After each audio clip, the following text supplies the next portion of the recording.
રવિવારની રજામાં પત્ની અને બે નાના માસૂમ બાળકો સાથે સુંદર પિકનિક મનાવવા નીકળેલા ખુશમિજાજ ભારતીય પિતા પેડલ બોર્ડિંગ કરતી વખતે અચાનક ઊંડા પાણીમાં ગરકાવ થઈ જાય અને સાંજ સુધીમાં તેમનો મૃતદેહ મળતા જ ડિપેન્ડન્ટ વિઝા પર રહેલા પરિવાર લાચાર થઈ જાય.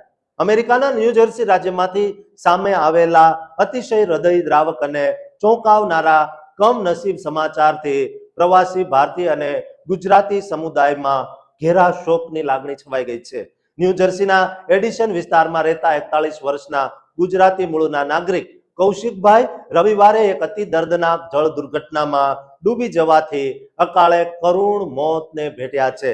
આ રેરાટીભરી ઘટના ગત 16 ઓગસ્ટ 2026 ના રોજ રવિવારના દિવસે રોક્સબરી ટાઉનશીપ અંદર આવેલા હોપેટકોંગ સ્ટેટ પાર્ક ખાતે આવેલી હોપેટકોંગ સરોવરમાં બની હતી, જ્યાં 41 વર્ષના કૌશિકભાઈ પોતાના પરિવાર સાથે વીકેન્ડ પિકનિક ઉજવવા માટે ગયા હતા.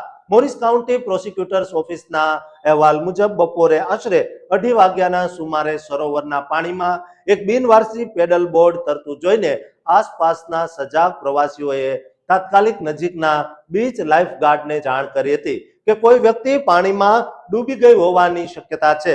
માહિતી મળતા જ લાઇફગાર્ડ, ઇમરજન્સી રેસ્ક્યુ ટીમો અને પ્રથમ પ્રતિસાદકર્તાઓને લાઈવ મોરચે બોલાવી લીધા. કાનૂની તપાસકર્તાઓના જણાવ્યા મુજબ કૌશિકભાઈ સરોવરના એવા વિસ્તારમાં પેડલ બોટિંગ કરી રહ્યા હતા જ્યાં લાઇફગાર્ડ્સની કોઈ દેખરેખ નહોતી. પરિણામે new jersey state park police અને અન્ય અનેક કટોકટી એજન્સીઓએ પાણીમાં સંયુક્ત શોધખોળ રેસ્ક્યુ ઓપરેશન હાથ ધર્યું. આખરે રવિવારે સાંજે આશરે 7 વાગ્યા આસપાસ ન્યૂ જર્સી સ્ટેટ પોલીસની technical emergency and mission specialist એટલે કે ટીમ્સ યુનિટ દ્વારા કૌશિકભાઈનો મૃતદેહ પાણીમાંથી બહાર કાઢવામાં આવ્યો.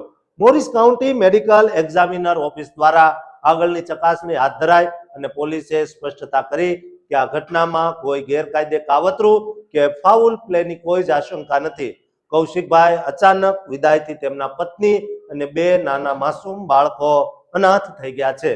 આ દુઃખદ કટોકટી વચ્ચે રાકેશ અહિરવાર દ્વારા એક ગો ફંડમી ફંડરેઝર કેમ્પેન શરૂ કરવામાં આવ્યું છે, જ્યાં તેમણે ખુલાસો કર્યો છે કે કૌશિકભાઈ એક અતિશય દયાળુ, ઉદાર, કરુણાસભર અને હંમેશા અન્યોને મદદ કરવા તત્પર રહેનારા શ્રેષ્ઠ માનવી હતા. તેઓ એડિશન શહેર બોચાસણવાસી અક્ષર પુરુષોત્તમ સ્વામિનારાયણ એટલે કે બીએપીએસ સંસ્થા, એડિશન સ્કૂલ પીટીઓ બોર્ડ અને સ્થાનિક ગુજરાતી સમાજમાં સક્રિય અને લોકપ્રિય વ્યક્તિ તરીકે જાણીતા હતા.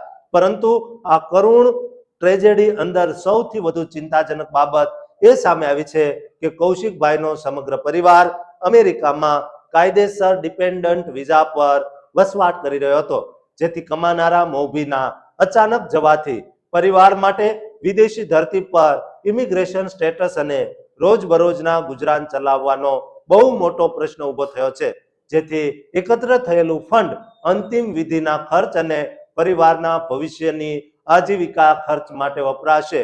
વળી તે જ વીકેન્ડ દરમિયાન મોરિસ કાઉન્ટીમાં પેડલ બોટિંગની વધુ એક કમનસીબ ઘટના બની હતી, જ્યાં 15 ઓગસ્ટ શનિવારે સાંજે માઉન્ટ ઓલિવ ટાઉનશીપના તિલકોન સરોવરમાં 23 વર્ષનો યુવાન જોનાથન ગ્રેસો પડી જતા રવિવારે સવારે તેનો પણ મૃતદેહ મળ્યો હતો. દોસ્તો, વીકેન્ડમાં તમે પરિવાર સાથે જાઓ એની કોઈ ચિંતા નથી, કોઈ વાંધો નથી, પરંતુ દોસ્તો પરિવાર સાથે જાઓ કે એકલા, હંમેશા પોતાની સુરક્ષા માટે યોગ્ય માર્ગદર્શન લઈને જ એ જે પણ ફરવા જઈએ ત્યાં ધ્યાન રાખવું જોઈએ. દોસ્તો, તમામ ફરવા જતા લોકોને આ વિડીયો શેર કરજો અને આ ચેનલને સબસ્ક્રાઇબ કરવાનું ચૂકતા નહીં.